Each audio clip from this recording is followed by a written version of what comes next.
আসসালামু আলাইকুম এভরিওয়ান। কেমন আছেন আপনারা সবাই? আশা করি অনেক ভালো আছেন। আমি অনেকদিন পর আমার একটা ভিডিও এডিট করতে বসলাম আজকে। ভাবলাম আমি একটা ভিডিও আপলোড করব আপনাদের জন্য। আসলে আমি এই পুরা মান্থটা একটু সিক ছিলাম অ্যান্ড প্লাস ওয়ার্কিং লোড এত ছিল যেহেতু ঈদের বেশি দিন বাকি নেই।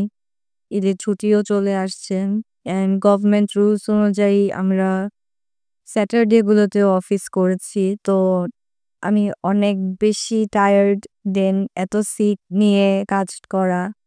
যার জন্য অনেকটা দিন গ্যাপ হয়ে গেছে আসলে ভিডিও আপলোড করতে পারিনি। এই ভিডিওটা কিছুদিন আগে ছিল। আমি একদিন অফিস থেকে এসে আপনার ক্ষুধা লাগছে অ্যান্ড সেদিন আম্মু খুব একটা শরীর ভালো ছিল না। যার জন্য আমি একাই নুডলস রান্না করতে চলে গেলাম। অফিস থেকে এসে আসলে রান্না করতে ভালো লাগে না আমার খুব একটা। কিন্তু কিছু করার নেই।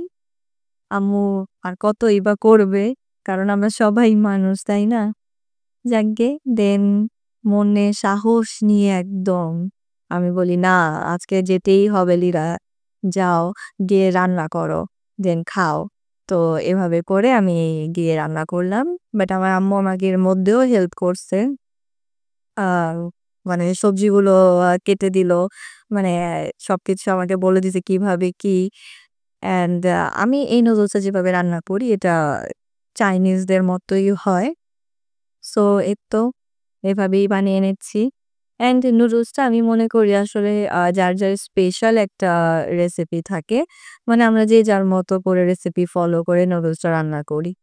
তো একেকজনের আসলে নুডলসের ফ্লেভার একেক রকম হয়। যেমন আমি রান্না করলে আমার ফ্লেভারটা অন্যরকম হয় এবং আম্মু রান্না করলেও আম্মুরটা।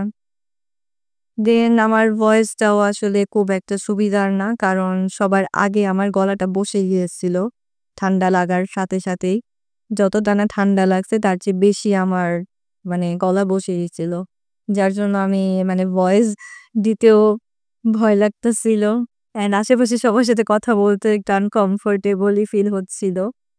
যাকগে এখন আমি মোটামুটি আ সুস্থ আছি। অ্যান্ড এই তো আমার ফাইনাল নুডলস রান্না হয়ে গিয়েছে। এখন আমি আমার নুডলস এনজয় করতেছি। সবাই ভালো থাকবেন, সুস্থ থাকবেন। আল্লাহ হাফেজ।